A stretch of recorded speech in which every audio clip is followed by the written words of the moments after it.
Welcome to episode 5 of The Leap Home. How the Tess Was Won. In this week's episode, Sam arrives in 1956 firmly grasping a piglet. Thrust into a contest with the opportunity to win the hand in marriage of a woman his new persona has been in love with for years, he calls on all of his skills to try and upset the odds, hoping marriage will see him move on. But can he secure the prize? Or will the contest prove too great a challenge? I saw her today. She was having trouble getting her prize stallion to mate. That's a cross we all have to bear. Performance under pressure.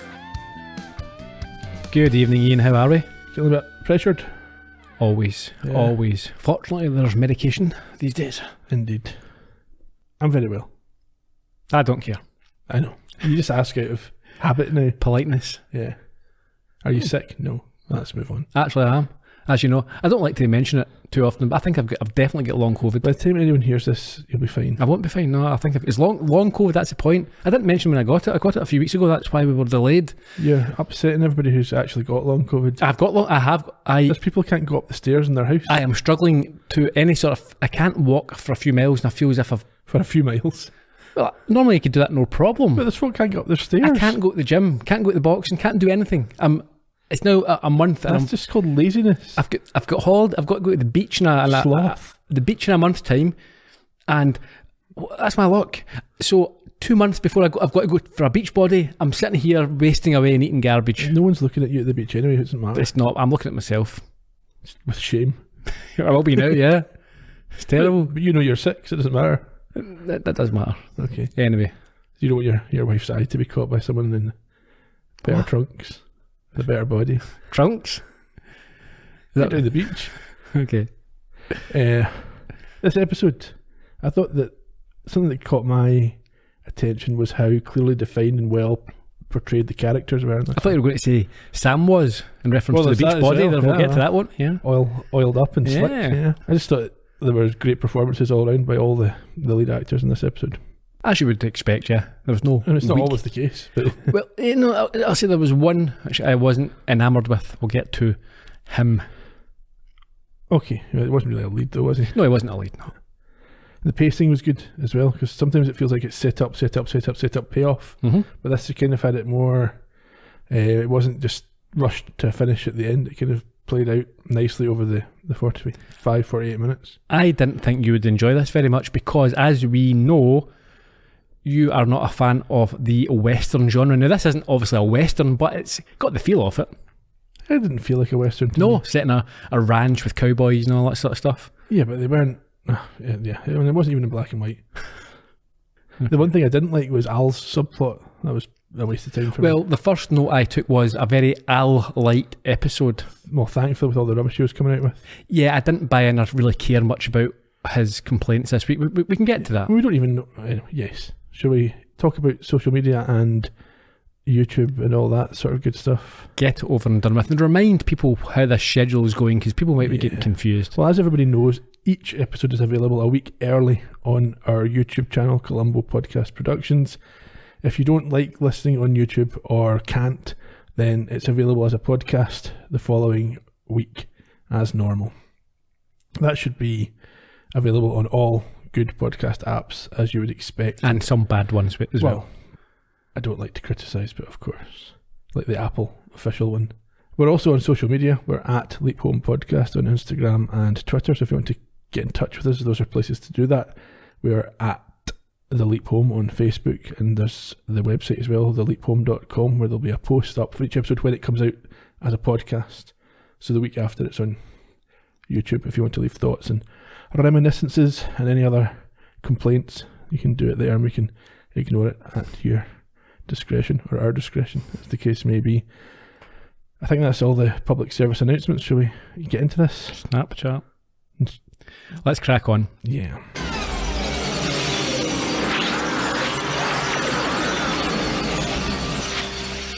We begin with a quick recap where Sam quotes the Bible before leaping into a farm on a ranch, where he finds himself in a pigsty holding a little squealer above his head. He's immediately sidelined as we get into a conversation between Tess and her father. They're having an argument. His name is Chance McGill. Chance, that's... You don't get too many chances. Well, you have a lot of chancellors in Scotland. I suspect it's not his name. Right. It's maybe a nickname or... Okay. I mean, it might be a name, I don't know. Yeah. But it seems like the sort of name that you earn for something that you've done during your You think? young adulthood, maybe. Hmm. And maybe he married the right person and got his 50,000 acres. In any case. He says it's unnatural for her to not want to get married and that she should begin to act like a woman. Yeah, what he wants is for her to get married so that he can pass on the business of the ranch to his grandsons. And he doesn't care who she gets married to as long as it's somebody. And she's understandably furious at being thought of as a breeding machine. Well, she's got quite a modern outlook, doesn't she, for someone in 1956? 1956, Texas. Indeed. I mean, 2022, Texas, apparently, according to the news, isn't the Well, most... they're trying to go back to 1956 in 2022 Texas. But yes, socially, I would imagine she would be one of only a few women in the state who would have this sort of outlook. Or at least who would be in a position to do something about it. I'm not so sure about that. I think that in these ranches, if you are the daughter, I think you will get... It's like in the farming, crofting communities you be getting in the UK and Scotland, whatever. They're very much hands-on. Sure, but I think that, well, again, this is just uninformed opinion, but my feeling is that Chance is more open-minded than some fathers might be in these circumstances. Yeah, I would agree with that. Although I think he does threaten her with disinheritance. So you don't feel like he means it, do you? Yeah, I think it's more of a threat so that she gets her finger out. Yeah, it's just to put up the backside, isn't it? It does tell her that she's more of a cowboy than a woman. Yeah, given the lines, I don't think he expects to persuade her in this conversation. No, but there's some emotional blackmail. I think he says that her late mother would have sorted this out if she was still alive. Sort of playing and that isn't yeah, ideal. a bit of emotional, yeah. You get the feeling this is a debate that has been running for some time. But instead of ignoring his nonsense, she gets into a discussion about who would be a suitable partner and eventually agrees on a bet with him. I won't breed with inferior stock, Chance. The man I marry has to be more of a man than I am. Now, daughter, I'm here to tell you, I don't want to hurt your feelings, but any man on this ranch is more man than you are. Bull. Nobody here can keep up with me, including Wayne. Oh, now you're talking like a fool, girl. And I'll tell you what, if there's a man on this ranch who can keep up with me for 1 week, then I'll marry him. But if he can't, then we forget about this marriage business once and for all. Honey, you just overplayed your hand. I pick. No, I pick him. I pick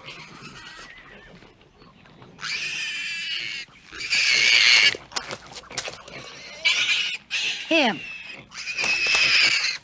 Tess, you can't be serious. Said any man on the ranch, Chance, and a deal's a deal. Right, Doc? Right. You go for it, Doc. Go for what? Marriage, son. To Tess and 50,000 acres of riata. If you can outride, outrope, and all around out cowboy me. You're kidding, right? This is Texas, son. We don't kid about our land, our women, or our livestock. Now, what's the matter with that little pig? It's hog cholera, ain't it? Hog cholera, well, you never know with pigs. Damn, I was afraid of that. We're gonna have to shoot the whole mess of them. Shoot them? Then burn them. No. You can't shoot them because I haven't made a... So a question about the Doc, Sam situation. I think Tess has pulled a fly one here. He's not full-time employed, is he? He's not the full-time... No, he just happens to be there because I've got this sick pig. Exactly. So I don't think he suggests to me that she's not confident of beating the others. Yes, that's true. He went obviously for the weakest cowboy, but Chance just says no. He doesn't. The equivalent of maybe the young boy from the grocery store delivering some food that day and saying I'll use him. No, he doesn't work for you. He's just unless he's full time. Maybe he has got to deal with the livestock and it's a full time job. Maybe they talk to him like he's not from Texas. That's true. And we don't get any background on that. This isn't the only time that happens. So maybe he's moved. I suppose that's an easy backstory. Yeah, he's moved here from somewhere else. Like Doc Hollywood. He's from California. He doesn't understand what it's like in Texas. He's crashed his Porsche into the... That's what happened, and he has to work it off. Yes, that's that movie that stole its plot from Cars. You've still not seen Doc Hollywood, have you? I've seen Cars. You've not seen Doc Hollywood, have you? I think once you've seen Cars, you've seen Doc Hollywood, right? Anyway, Sam manages to put them off from burning and shooting Piggy. All the pigs. Yeah. Yes, by taking him away. And when he leaves, he tells Chance he will keep the little one and he can keep his daughter. Tess, though, refuses to, once he's gone, to change her selection. And at this point, Wayne is happy to mosey on over and tell the doc that he is a fool. Well, I think the doc's away. He just says that the doc is a fool to Tess.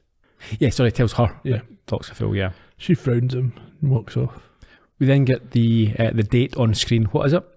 1956. What actual specific date, Ian? I didn't write that It down. was on the screen. You didn't take a note of when it came up on the screen. Photographic memory. April the 4th. 5th of August. That's close. About everything, eh? Yeah. There's one day out. Outside A Sam's... shack. A shack. Yeah, they're all shacks. Outside Sam's shack, we find... Now, this is a character I don't like, and especially when we discover who this character is, but Yeah. to me, I've noted here, it's a cross between K.D. Lang and a young Corey Feldman. Looks about right. Strumming on his guitar and singing on the porch at the goat beside him, just as Sam and Piggy arrive. We get a very convoluted voiceover from Sam who explains that sometimes you have to work hard when you leap to find out who you are, and sometimes it's easier, and you see him at a post box with his name on it, so he knows who he is. But the problem you sometimes have is not knowing the people you're supposed to know. So the whole setup here is he doesn't know this boy's name. Yeah, I don't understand this. He calls him Pard. Yeah. Where did he get that from? It's just short for partner. It's just slang. But the boy calls the dog the same thing. yeah, so I thought the dog was called Pard. No, it's just short for partner. Right. Yeah, because I was confused with that. Yeah. I thought Sam had seen a reference to Pard somewhere and assumed it was the boy, but it's actually the dog. No, I think it's like calling him pal or Yeah. whatever. Okay. Anyway, this boy who has no name asks whether the pig has hog cholera, which winds Sam up slightly. We get Al's first appearance now. Yes, he asks, I don't even know if I want to get into this, he asks whether Sam has seen Tina's private tattoo. He's quite worked up. Something's happened with Tina. Yeah, he's suspicious, jealous, is it anxious? And this is the thing, Al for me is just, if you're going to buy into Al, he's this confident Lothario. Or at least portrays himself. He does, yeah. It's hard to feel sorry for him in these type of situations. It was only 2 weeks ago that he was cheating on Tina. Yeah. And we were meant to laugh. It's like, that's quite funny. So maybe but she can't cheat on him. Oh. So maybe we are, or we're not meant to feel sorry for him. Maybe we are meant to laugh at Al in this episode. You're getting, Play the fool. Yeah. You're getting his comeuppance. Anyway, Sam enters the house, pursued by Al, who asks him again in a more forceful tone if he has seen this tattoo. Sam says he doesn't even remember Tina, let alone a tattoo. Yeah, so we're finding out here that Al is the jealous type, that he's got a vulnerability. This is a lot of bravado, I think. It's Scotty-esque. Well, we hope he's not Scotty-esque. Well, this is it. A sex killer. These are the tendencies that kind of start you on the path, aren't they? The jealousy, the rage. However, Al seems to comfort himself by saying that it couldn't have been Sam, as he is here in 1956, and Sam notes that he's still a baby and has a sister Kate who's yet to be born. Indeed. And he goes through to another room where there's a sort of menagerie of animals, including an owl. Yeah. Al at this point is still rambling on about another suspect in the imaging room or imaging control. Sam is understandably unsympathetic considering his behaviour and invites him through to this room and asks him what he has to do. Yeah, so Stiggy's thought is he probably just has to cure the pig. But when he's asked directly about this contest for Tess, calculates that there's a 47% chance that could be what's going on. Yeah, first he says 72% chance to... So how does that work? If it's 72% chance to save the pig, how can it be 47%? That's more than 100. Yeah, because it's not zero sum. It might be this, it's probably this. This sounds like nonsense. It's guesswork, isn't it? Yeah. I mean, if you took the other extreme, if you say this is 99.99% chance that it's saving the pig, you can't then say, and it's also 99.9% chance. That's not how it works. So we get a bit more information about Al here. The animals seem to realise that he's there and respond to him. Yeah, Sam is feeding the pig some milk and he's looking up a book to try and find out what these ailments could mean. Yeah. And Sam's surprised when he realises that, the animal can see Al. Yeah, and Al thinks the animals are intimidated by him. Not sure that's the case. Well, we saw the dog at the baseball game back down from him. That's true. In this case, it's not as clear that the animal is intimidated. No. Sam finds a scrapbook about Tess, which turns out to be the doc's diary. This is very creepy behaviour. Turns out the doc is absolutely obsessed with her. This is, in a movie these days, he would be the serial killer, and they would police at the end of the movie. The cops would break into his... pictures would be all over his wall. Yeah, and you'll have a second book, it's all Tess Must Die. Yes. Written in his own feces. With like stab Yeah. through photos of her. Yeah. Uh-huh. And he's killed himself. And he'd have his man bits tucked inside himself. Anyway. I think you've taken that a wee bit too far there. Yeah, okay. Yes, now Ziggy comes back and says there's a 97% probability that Tess will marry someone who's been sending her love letters. And Al thinks that might be Sam. But Sam's a bit nervous and he tries to get out in a technicality. This is a diary. He's not been sending letters. Well, that's what we found out. Nobody's been sending her letters. No, not sending them. Al tells him not to fight it. He's here to marry the cowgirl. I don't understand why Sam is so worried about this. If he's got to marry, he's leaping. So who cares? And other times he's got to fight a heavyweight champion. Other times he's got to sleep with a pregnant woman. What's the big deal? Don't know. Why would this bother him? Just do it. Well, if that's what he's meant to do. yeah. I mean, that's what you should do. If someone's meant, if there's meant to be a sort of love, this love story. Well, I think he's maybe just hoping that it'll be something easier. I would say that getting married, if that's all you need to do to leap, is because bearing in mind, perhaps to someone who doesn't want to get married, though. Yeah, well, fair enough. But I'd rather marry someone than fight a professional heavyweight to leap, you know? Because back in those days as well, I'm assuming that you would consummate the marriage, afterwards. It'd be more traditional. Perhaps. So all he has to do is get married, and then, I mean, maybe he wants to do that, but he would leap as soon as it happened. I do. If that's his concern. Bingo, there we go, yeah.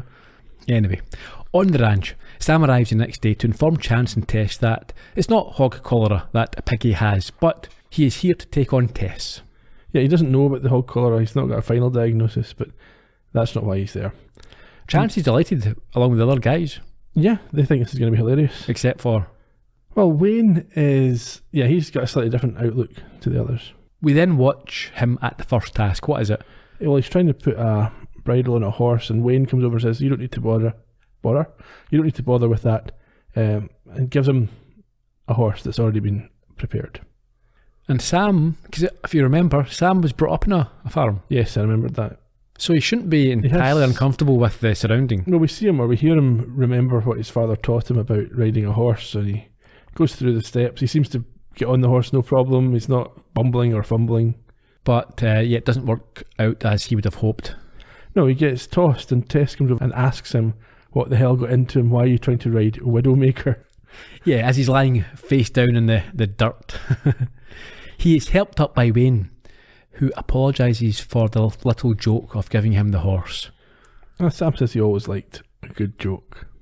And we see that he does, because what happens next? Yes, so we see Tess roping some cattle, and Wayne gives Sam some tips, which maybe aren't the full story. Yeah, it's something to do with how he's holding his thumb, or he doesn't tell him what to do with He doesn't give him it. the advice to keep his thumb up and out the way of the rope. And of course, he is hopeless at this. But more concerningly, Tess finds out that Wayne's advice doesn't include the thumb position. Well, yes, Tess finds this out, and Wayne asks whether she wants to win or not. As if she needs it fixed in her favour against this vet who's never done... Yeah. Wayne's he's taking no chances, we'll put it that way. What happens? So Chance gives Sam a bit of a pep talk, tells him that his main mistake is not focusing on a single animal, he's moving from calf to calf. So Seems just sensible. pick one, stay on it. And it works. Sam manages to lasso one, but he seems to have injured himself in the process. Yeah, I think that effectively he gets his thumb jerked about as as he's trying to control the animal. Well, whether he does or he doesn't isn't entirely clear. No, he doesn't, because he feigns injury. Everyone runs over, including Tess, obviously concerned because she knows what is likely to have happened. And Sam, he does the old trick with the magic thumb. Yes. Yes, and then reveals that he wasn't injured at all. And Wayne's not best pleased at this little bit of cowboy humour coming back in his direction. Yeah, he can give it out, but he can't take it, apparently. So it seems. On the ranch later, they get back to the house. Is that what it's called, a ranch house? I mean, is there a name for this? Probably. Is the ranch, you've got the range. Is that different from the ranch? And then you've got it's not a farm, is it? It's not a farmhouse. It's kind of a holding of, I don't really know what it would be called, the building. Yeah, just the house. Yeah. Sam's knackered. Yeah, he wants to go home and have a hot bath, but Tess has other plans. They need to get into town and negotiate on buying a bull. Yeah, and if he wants to run this ranch, he should be there. He quips, it was never like this on Bonanza. So we head along to the bar. I quite like this scene. It's quite good. Tess is negotiating with this prospective buyer while Wayne and Sam bicker. But they're all sitting around a table playing poker and drinking. Yes. She's trying to raise the price, but the buyer is obviously trying to lower it. And what did you make of this line? He claims that he's heard that the bull has went the way of Hollywood.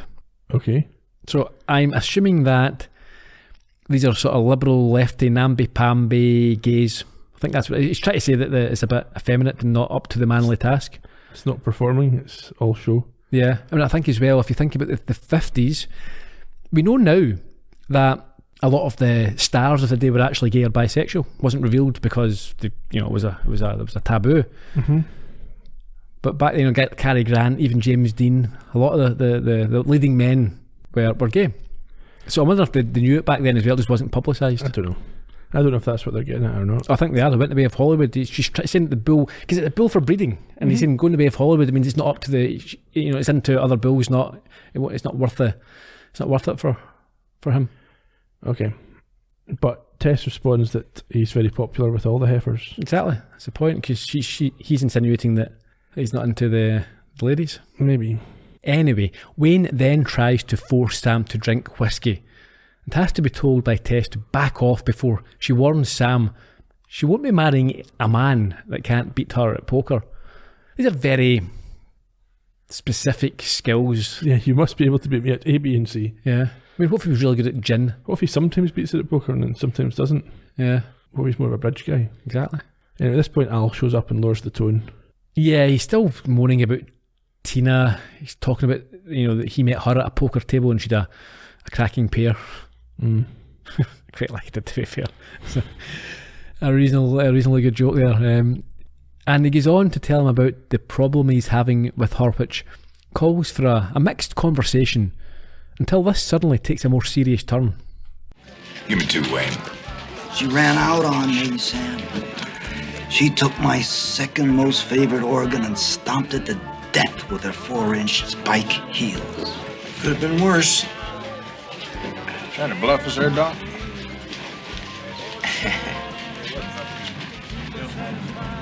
You'll never guess who she ran off with. Gushy. Gushy? Gushy.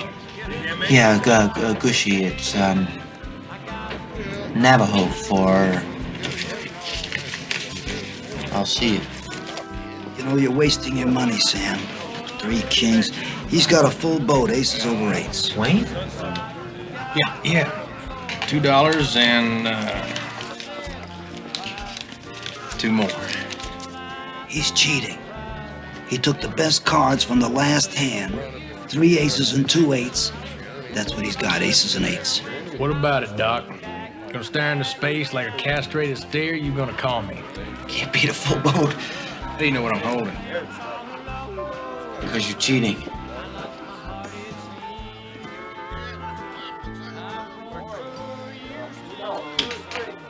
That's it. Hold it, Wayne. Doc, you better know what you're saying. I do.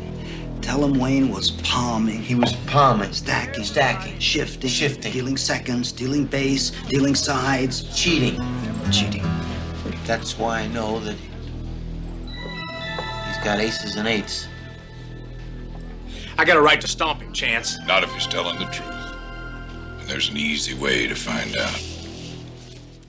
Unfortunately for Sam, Wayne doesn't have the dead man's hand, and Tess has to prevent Wayne from hitting him by dragging him to the bar. Yeah, but Tess has inside knowledge here. Well, we find that out.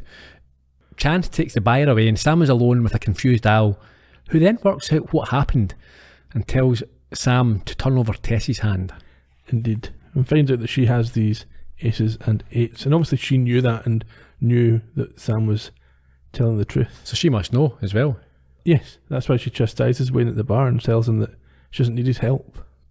I think we're back in the ranch the next day, where we see a very buff, oiled up Sam. Like I say, it's the type of thing that you might see on a calendar for men who like men, or even women who like men. But there's certainly a Brokeback Mountain feel to it. You're obsessed this week.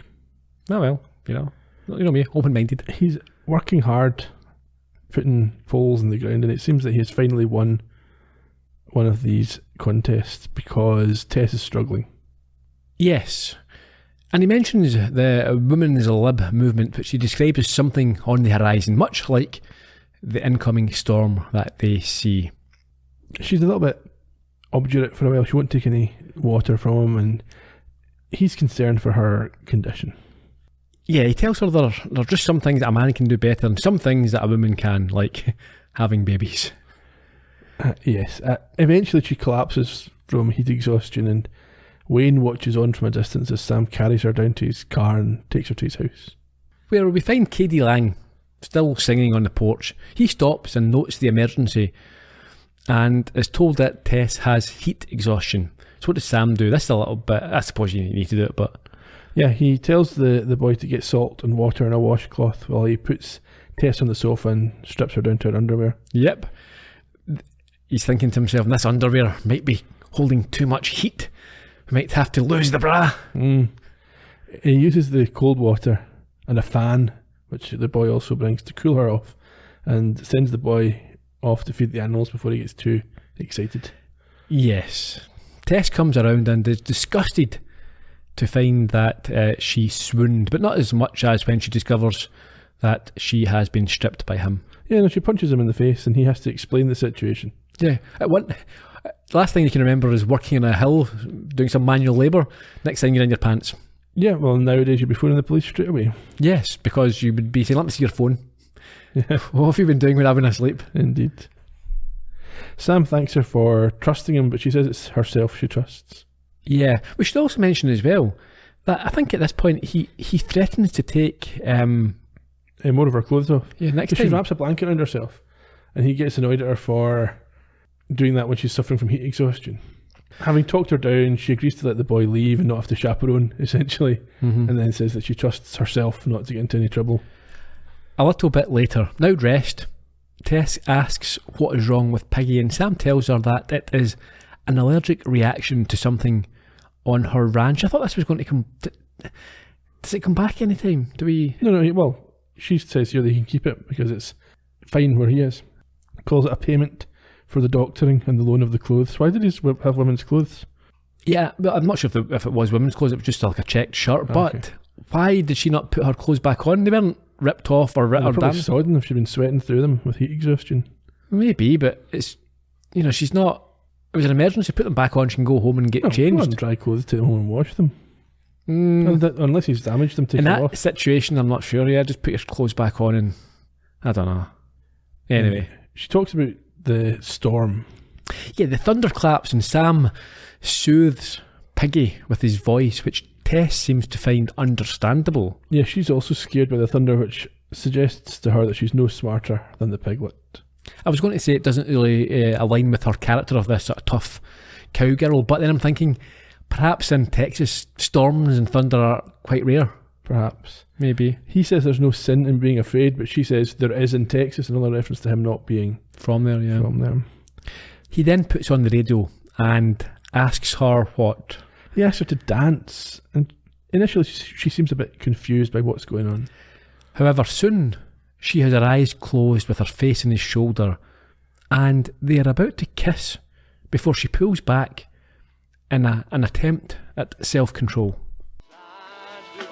No, What did I do? it's not what you did, it's what you're gonna do. I ain't gonna lose in here what I won out there. I didn't think dancing was part of the contest. Everything's part of the contest, Doc, and so far you ain't been able to keep up with me at anything except post-hole digging. And poker. I figure I'm ahead in poker.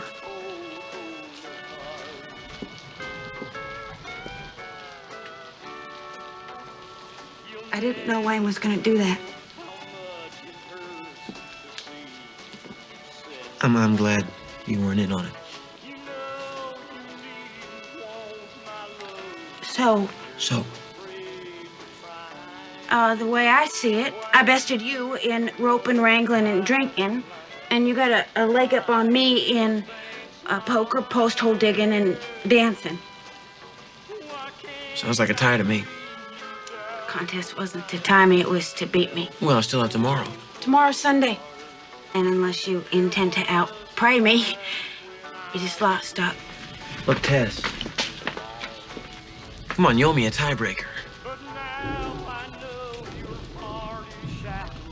Okay. One last test. Shoot.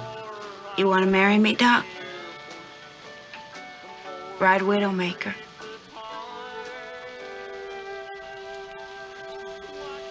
That's what I thought. Tess leaves and drives home, and we see her emotional in the truck as she goes. And Sam admits to Piggy that after dancing with her, he realises how much he likes her. Indeed. The next morning on the ranch, Chance is reading his paper and Tess comes out ready to dress for church when they see Sam taking Widowmaker out. Yes, where a rough-looking Al is waiting for them. Yes, Sam asks Al to do his little trick and intimidate the horse. But he's preoccupied with Tina, who apparently went away to their Vegas with the jockstrap. Gushy. But before Al can finish intimidating Widowmaker, he has to leave to take a phone call from Tina. Much to Sam's concern, distress, astonishment. Yeah, before he does, I think he's trying to control Widowmaker with he does, for a few seconds he tries to hum at her. Chant, yeah. Hum at him. Tess and Chance have arrived. Yes, and I think the other cowboys show up as well, Wayne and the two whose names we don't remember. And Sam can't believe that Al has ditched him at this crucial point. Nevertheless, he is successfully able to break Widowmaker. Yeah, everyone cheers him on apart from Wayne, and he is congratulated for his good riding when Widowmaker eventually succumbs and stops trying to throw him. Chance offers him a welcome to the family, however, there's a twist. Yeah, Sam declines, tells him that he just wanted to see if he could ride Widowmaker, not her. That was unnecessarily hurtful, I thought. Yeah, a bit graphic in front of her father. Yeah, and then drives off. I'll not be impregnating your daughter. Cheerio. I just wanted to, I don't fancy her. I don't want to marry her. I just wanted to show that I'm better than her. See it? After he goes, Chance tells a visibly upset Tess to go after him, but she says she can't chase a man. That would be humiliating. Her father tells her that a calf has to be caught and roped before you can put your brand on them, and why is it not the same with a man? Yeah, these Texans are weird. He also points out that she's been humiliating him all week, which is fair enough. Yeah. It suggests that she acts like a woman for once instead of a cowboy. It's the same discussion there at the start of the show, but now Sam's kind of broken her resolve slightly, I think. Yeah. At Sam's house, he is looking over the Doc's scrapbook. He's got all these photos of Tess out when she shows up. Along, yes, that's weird. What have you got there? Nothing. Let me see that. Oh, no, it's nothing. Is that pictures of me? In my underwear? Yes. That's through my bedroom window. How did you... Creepy. He's talking to himself as well, as if he's talking to Doc. And she asks him about talking to himself. Yeah. And he asks her about walking into men's houses unannounced. That's a good point as well. But still, she's like, no, don't try and put this in me. This. He then goes full into the patronising with, you should wear a dress more often. You look lovely. Yeah.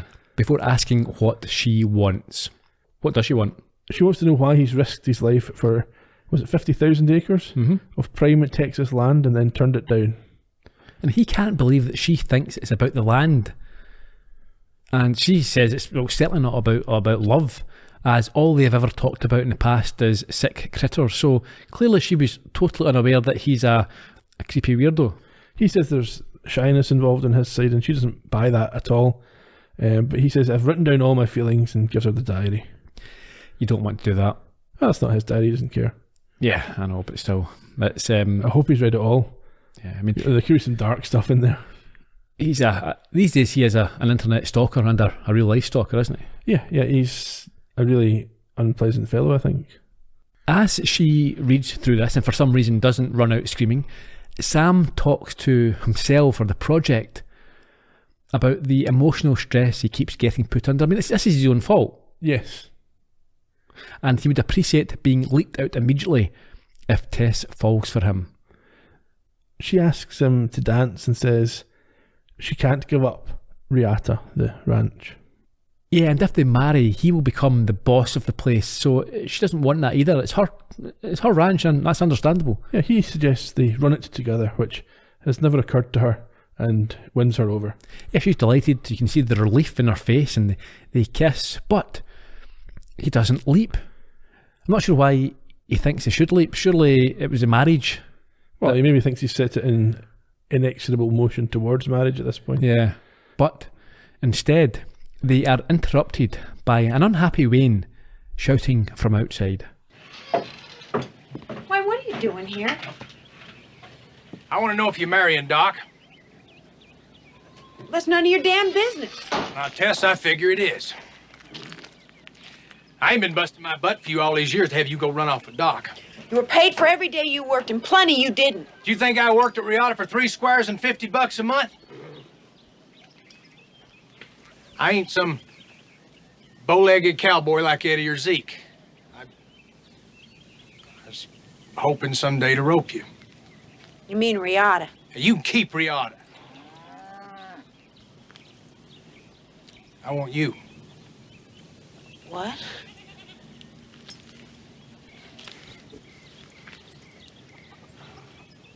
I love you, Tess.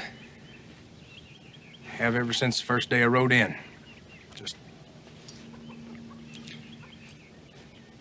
Just never had the guts to say so.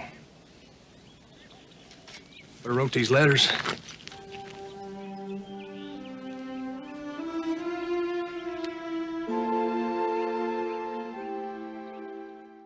This ranch is just full of creeps. Yeah, he doesn't come across well here, does he? No. I was going to see about Zeke. Zeke, come here, you. What have you got? Have you been writing me letters as well? Anyone else? Any other creeps? Before me? Creeping? Yeah. Watching me? Yeah, they'll have to put their hand up and pull out little diaries. And just back in the day, maybe that's what you'd done. Before you'd maybe you would WhatsApp them this day and send dick pics. Yes, that's the level of creepiness. It is, isn't it? Anyhow, Tess reads these letters and is not brought to nausea. Yeah, we go back inside. The three of them sit uncomfortably. There you go. I like it's that. a horrible situation. Because they both realise as well, we're creeps, aren't we? What ones are you going to choose? Well, yeah, because they're each thinking, he's a creep, and then they're thinking, hang on, am I a creep? And they all stand tentatively to hear Tess's decision. But before that, what happens? She asks whether Sam would mind if she has a dance with Wayne, who says he doesn't know how to dance. Yeah, it gets weirder this. Sam doesn't say, yeah, sure, I'll leave you alone, and goes outside. He just sits there. It's like, yeah, while the other guy dances with you. It's terrible. Sometime later, I think Sam has come to the conclusion that things are not working out for him during that dance, and he's now dressed up, feeding the pig some milk. Yeah, I think his heart has been broken, and he notes that at least Piggy is still his girl. He forgot about Donna quickly enough, didn't he? Well, leaping scrambles your brains.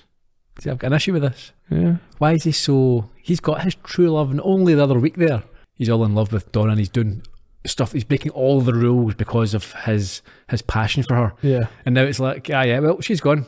What happens in 1956? Yeah.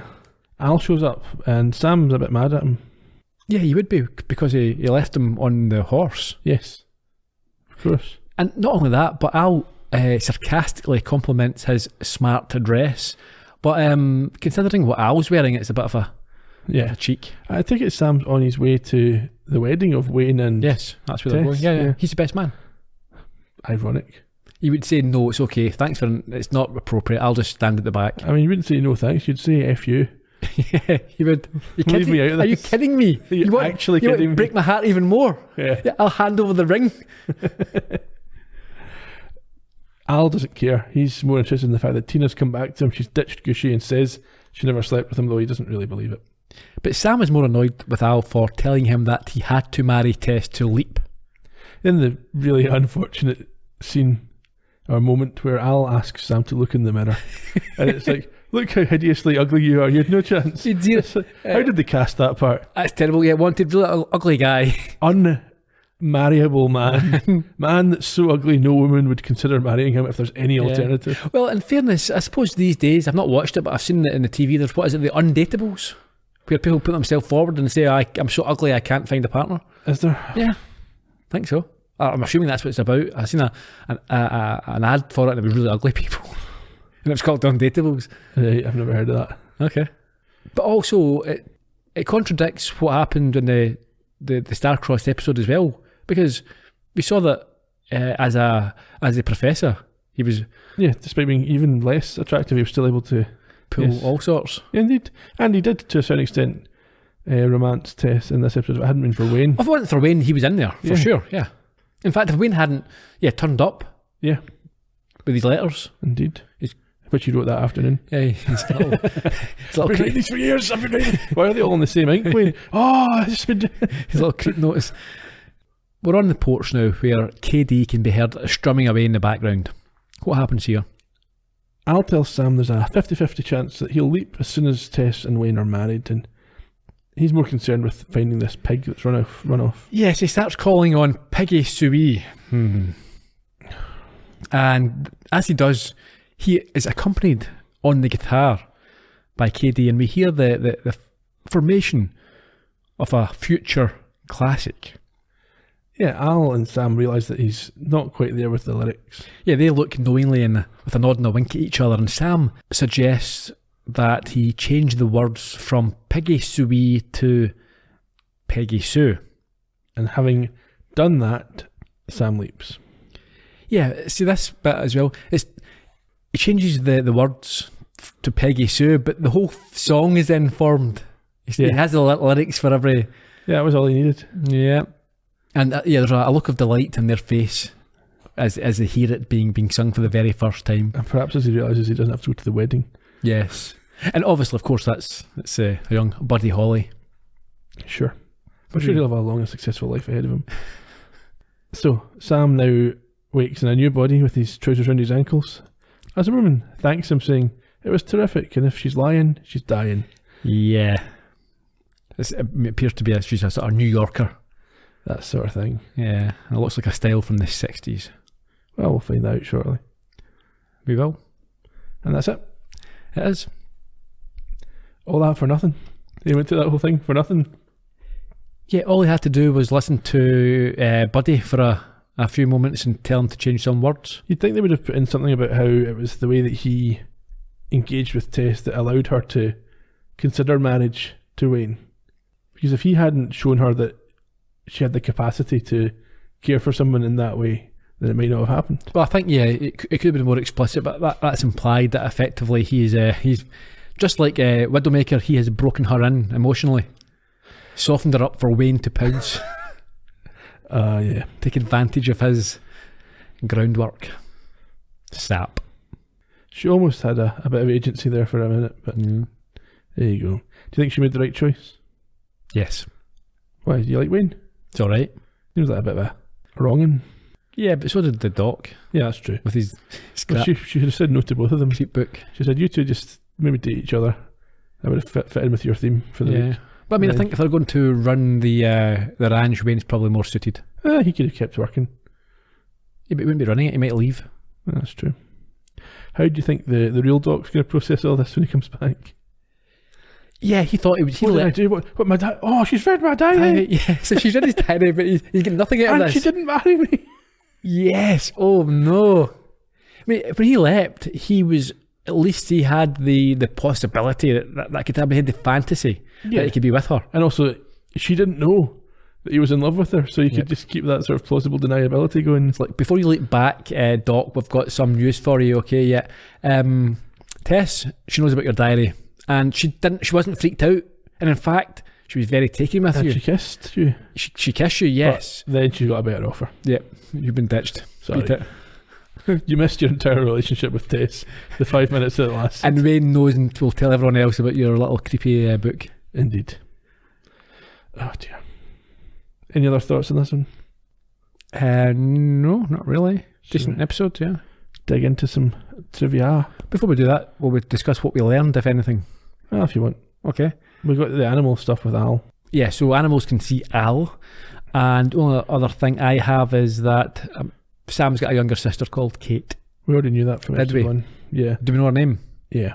Did we? That's one of the things that he remembers when he's going through, when he wakes up. Yeah. I think there also that we also learned that Sam has his own physicality, because we've talked about this a couple of times. Mm-hmm. So when he was doing the fence post and stuff like that, wasn't something that Doc would have been able to do. And we kind of know that already from the boxing. It's his own body that he's in control of.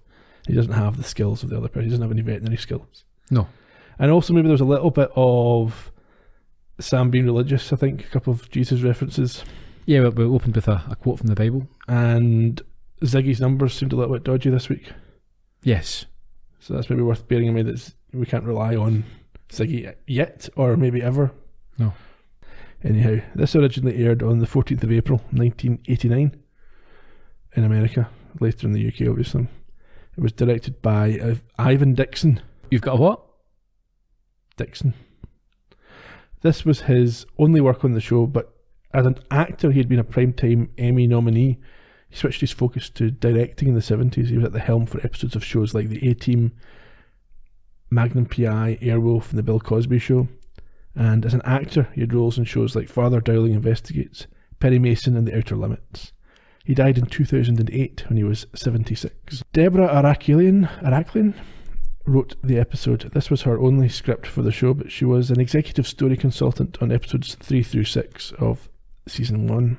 She also wrote for Cagney and Lacey and Midnight Caller. Oh, I like Midnight Caller's very good. And she was a production assistant on the second and third Star Trek movies. Oh, right. She was nominated for Emmy and Writers Guild Awards for her work in Cagney and Lacey, and she has an active LinkedIn page, so I assume she's still working. I like Cagney and Lacey. I recently read Sharon Glessie's autobiography. Did you enjoy it? Yeah, it was good. Lance Legault played Chance McGill. Ah, no, I know Lance. This was the first of 2 Quantum Leap credits for Lance. He's a prolific actor who started out as a stunt double for Elvis Presley. That's good. He also appeared on shows like LA Law, TJ Hooker, an episode of Sledgehammer. Yep. He was General Mills in The Spa Who Loved Me, Star Trek The Next Generation, and one episode of Columbo. He was the police captain in No Time to Die. He was. He remained active until his death in 2012 at the age of 77. Colonel Decker. There you go. Carrie Lizer played Tess McGill. Now, I recognised her immediately from Matlock. She turned up, I think, when Matlock's daughter, played by Linda Pearl, I believe. Maybe I might be getting the dates wrong. Yeah, she'd left and she became a sidekick. Right. This was her only Quantum Leap appearance, but she had some success as an actor, as you say. She was in Matlock, Growing Pains, Bill and Ted's Excellent Adventures. But she had great success as a producer as well, with 4 Emmy nominations for her work on Will and Grace. She's also a screenwriter. She's written for Will and Grace as well as Call Your Mother, Weird Science, and The New Adventures of Old Christine. There you go. Talented. She's now 60 years old, still active. Good. Marshall R. Teague, we know this guy. We do. We've spoke to him before. On the old social media. He's quite active on Twitter. Always keen to share his views. Right. He played Wayne. This was his only Quantum Leap episode, but he's a Columbo connection. He appeared in Uneasy Lies the Crown, as well as myriad other series, including The A-Team, Knight Rider, Star Trek Deep Space Nine, and Star Trek Voyager. Yeah, he was a victim in Columbo. It's always good. Yeah. He's also appeared in many movies, including Roadhouse, Armageddon. He's now 69, He remains active both as an actor and as a Twitter user. Okay. Roadhouse, that's his best work. Scott Fultz played the young Buddy Holly. He's got relatively few screen credits. This was his only Quantum Leap appearance. He also showed up on series like Beverly Hills 90210, Saved by the Bell, and 21 Jump Street, and he's now 60 years old. Sloane Fisher played the unmarriable and hideous reflection of Dr. Daniel Young in the first of his 2 Quantum Leap appearances. He also appeared in Cagney and Lacey, Mr. Belvedere, and Kid Songs, but he died at just 38 years old in 1995. Not so good. No. From ugliness. Yeah, just out of sheer horror. He saw himself in the mirror one time. Yeah. Or he was beaten to death because he was so ugly. It's unlikely. I think that's probably offensive to his family and friends. If you guys are listening, I'm really sorry. Some trivia. Poker hand, 2 aces known as Dead Man's Hand. You mentioned that. Do you remember why? Was that Wild Bill Hickok? Yeah, he was murdered while holding that hand in a poker game. No one knows what the 5th card was. This is the first but not last time that Sam encounters someone he knows will go on to be famous. It's an idea that Forrest Gump stole. Or maybe they stole from Forrest Gump, who knows. The book, not the movie, obviously. Right. It's quite niche knowledge for him to retain in comparison to some of the things that he's forgotten. The exact lyrics to Peggy Sue and the fact that this is what Buddy Holly is. Yeah, but not as niche as, everyone in Star Trek remembering old quotes from Earth 500 years before, and Shakespeare in the original Klingon, and talking about the Wild Bill Hickok. They knew about the OK Corral and things like that. Yeah, which is hard to. Well, and accept. Sam remembers the Dead Man's Hand. That's a very niche bit of knowledge to retain as well. That is, I knew that myself. Okay, next week, what do we have? Double identity. Oh. Sam has yet another romantic mess to sort out, and we'll see you all in 1965. Until then, cheerio. Bye bye.